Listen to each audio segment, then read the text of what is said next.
Hello বন্ধুরা, মৌসুমী রান্নাঘর daily ব্লগে সবাইকে স্বাগত জানাই।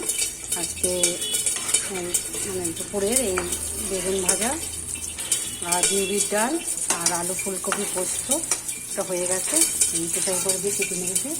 আর এটা হবে সজনে ফুলের বড়া, সজনে ফুলের চচ্চড়ি। এখন তো এই সময় একটু সজনে ফুল খাওয়া খুব ভালো, আপনারা জানেন। তো প্রচুর দাম, তাও চেষ্টা করলাম অল্প করে আনতে, একটু যদি বাচ্চাদের খাওয়াতে পারি। এই যে সজনে ফুলের চচ্চড়ি হচ্ছে, এটা মাছের ঝোল হবে, ওরা খাবে। আর আমি ফুলকপি আলু এই পোস্ত করেছি, এটা আর একটুখানি কড়াইতে দিয়ে শুকনো করবো। বন্ধুরা, এই যে সজনে ফুল চচ্চড়ি, বেগুন ভাজা, আলু ফুলকপি পোস্ত, বিউলির ডাল,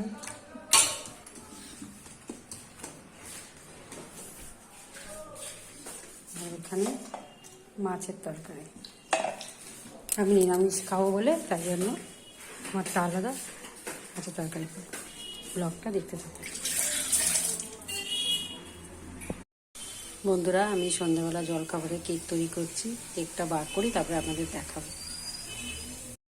বন্ধুরা, কেকটা ভুলে পিস পিস করে কাটা হয়ে গেছে। কেমন লাগবে জানাবেন, লাইক সাবস্ক্রাইব করে সুস্থ থাকবেন, ঠান্ডা লাগাবেন।